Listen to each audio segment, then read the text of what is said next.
বিরাট কোহলি নামটা শুনলে ভেসে ওঠে আগ্রাসী ব্যাটিং, 0 থেকে 100 রান, প্রতিপক্ষকে চেপে ধরা সেই চোখের ভাষা, ভারতের ক্রিকেট ইতিহাসে এক উজ্জ্বল অধ্যায়ের নাম।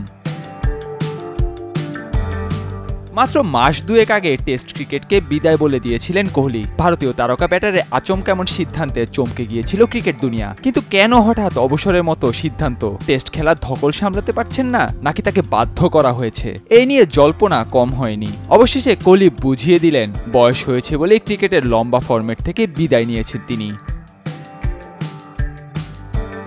সম্প্রতি লন্ডনে যুবরাজ সিং এর ইউ উই ক্যান ফাউন্ডেশনের একটি অনুষ্ঠানে উপস্থিত হয়েছিলেন তিনি। সেখানে মজার ছলে এক পর্যায়ে বলেন, 2 দিন আগে দাড়িতে কলপ করলাম। যখন 4 দিন পর পর দাড়িতে কলপ করতে হয় তখন বুঝতে হবে সময় এসে গিয়েছে।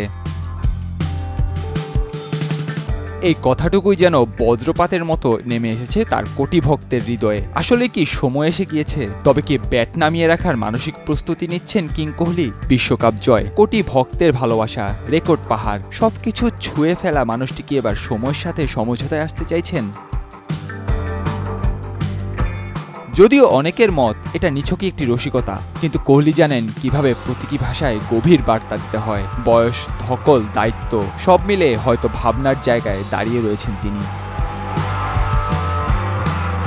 কোহলি নিজেই কখনো হালকা কথায় ভারী বার্তা দিতে কুণ্ঠাবোধ করেন না। আর দাড়িতে কলপ করা এটা যে শুধু বয়স নয়, বরং সময় সম্পর্কে এক গভীর আত্মসচেতনতা, সেটাই যেন বলছিলেন তিনি। তার শরীর হয়তো এখনো লড়াইয়ে প্রস্তুত, কিন্তু ভেতরে সেই নীরব উপলব্ধি আর কতদিন, সেটাই কি এভাবে বেরিয়ে এলো?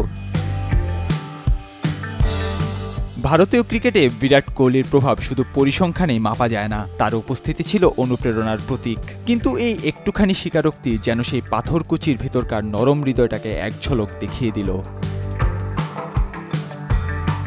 শেষ পর্যন্ত অবসরে ঘোষণা আসবে কিনা সেটি সময়ই বলে দেবে, কিন্তু দাড়িতে কলপের আড়ালে যে এক সময়ের রাজা মুখোমুখি হচ্ছেন তা আর অস্বীকার করার উপায় নেই। সময়ের কাছে আমরা সবাই পরাজিত, কিন্তু কোহলির গল্পটা যদি এখানেই শেষ হয় তবে তা ইতিহাসের পাতায় লেখা হবে সোনার কালি দিয়ে। নাহিয়ান আরিফিন, নয়া দিগন্ত।